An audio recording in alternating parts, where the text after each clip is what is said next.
Tony Curtis didn't just conquer the silver screen, he conquered some of the most exclusive real estate in America. He started out as a Bronx kid with nothing but dreams and transformed into one of Hollywood's most iconic leading men. From a legendary Holmby Hills mansion that housed Marilyn Monroe to a sprawling Nevada compound where he spent his final years, Curtis built an empire of luxury homes that reflected his incredible journey from Bernard Schwartz to global superstar. Born in 1925 to Hungarian Jewish immigrants in East Harlem, Curtis faced poverty so severe that he and his brother were placed in an orphanage when their parents couldn't afford to feed them. But this hardship only fueled his determination to escape the streets of New York. After serving in the Navy during World War II, Curtis used the GI Bill to study acting, eventually catching the eye of Universal Pictures in 1948. What followed was a meteoric rise that would see him star alongside legends like Marilyn Monroe, Jack Lemmon, and Sidney Poitier in classics like Some Like It Hot, The Defiant Ones, and Spartacus. Curtis wasn't just a pretty face. He was a savvy businessman who understood that real estate was where true wealth was built. Throughout his 6-decade career, he accumulated a fortune estimated at $60 million at the time of his death in 2010. His property portfolio became as legendary as his filmography, featuring homes that attracted Hollywood royalty and became the backdrop for some of Tinseltown's most scandalous stories. From hosting lavish parties that caught Cher's attention to creating artistic sanctuaries where he pursued his passion for painting, Curtis's homes were extensions of his larger-than-life personality. Get ready to explore the luxurious world of Tony Curtis, where every room tells a story of triumph, glamour, and the pursuit of perfection. Our first stop is perhaps the most famous address in Tony Curtis's real estate portfolio, the magnificent Alwood estate at 141 South Carrollwood Drive in Holmby Hills.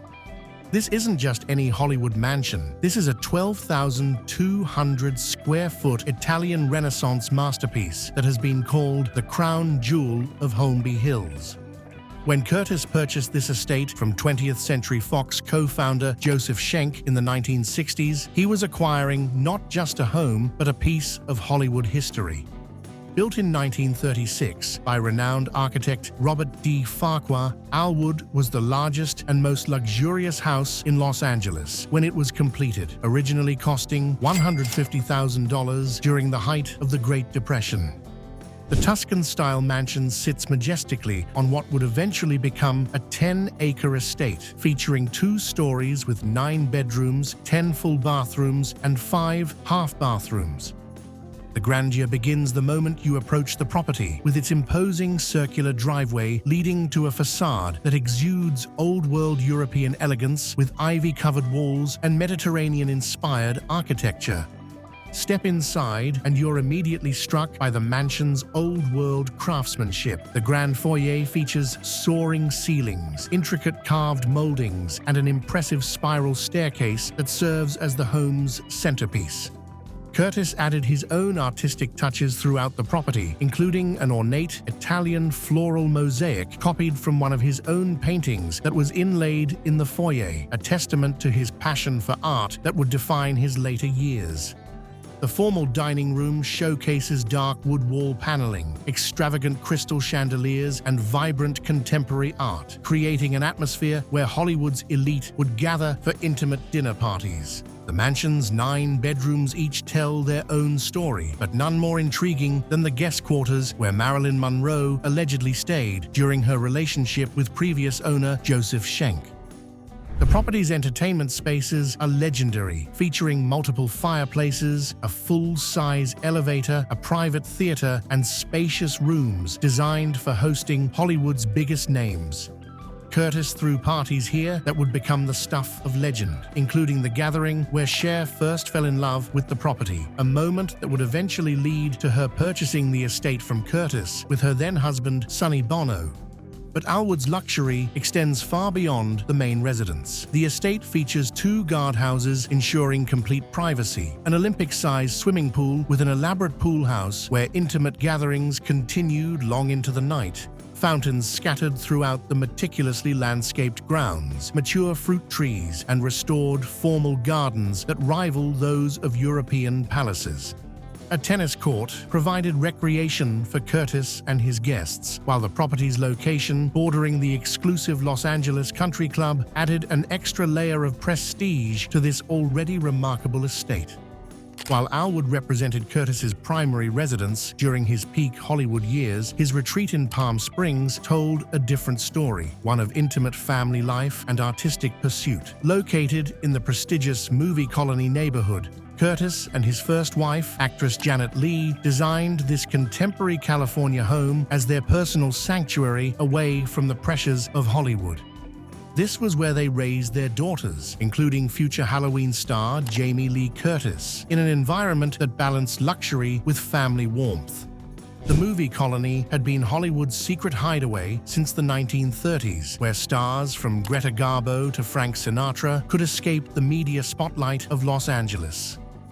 Curtis understood the value of this privacy, designing a home that captured the essence of mid-century California living while providing the security and seclusion that only A-list celebrities require. The family nicknamed their compound Camp Curtis, reflecting the relaxed, intimate atmosphere they cultivated away from the glitz and glamour of their professional lives.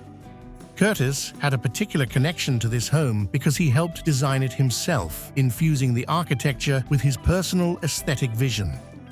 The contemporary styling was a dramatic departure from the old-world grandeur of Alwood, featuring clean lines, expansive windows that brought the desert landscape indoors, and open floor plans that promoted the casual California lifestyle Curtis had grown to love.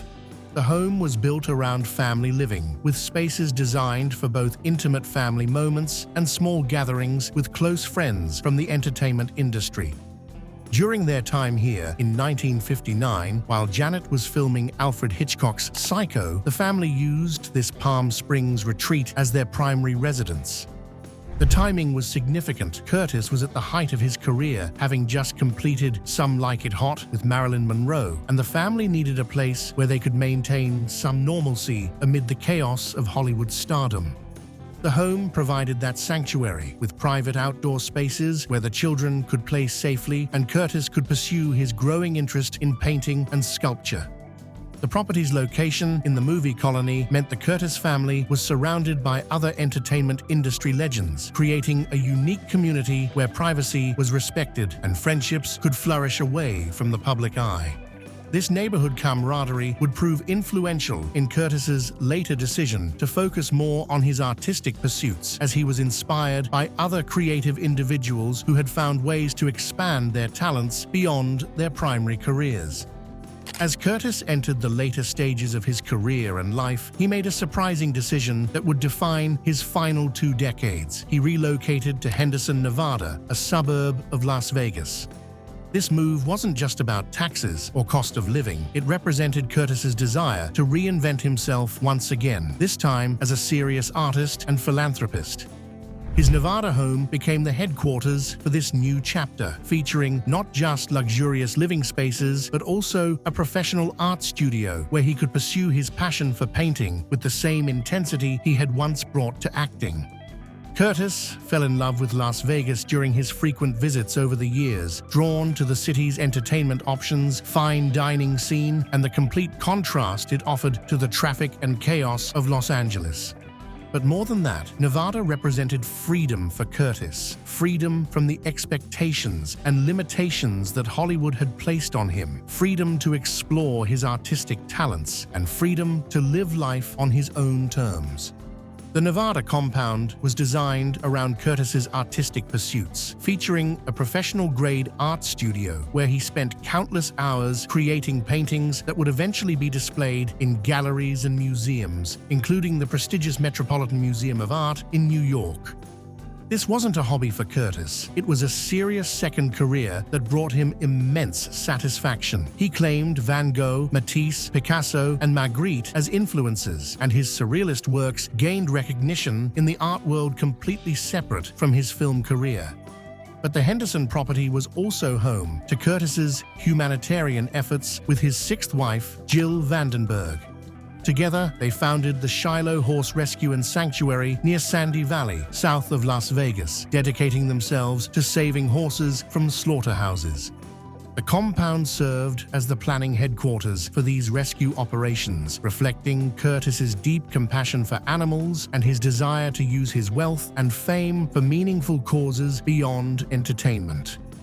Curtis had initially planned to sell the Henderson home and move permanently to the Horse Rescue Sanctuary, but his declining health prevented this final relocation.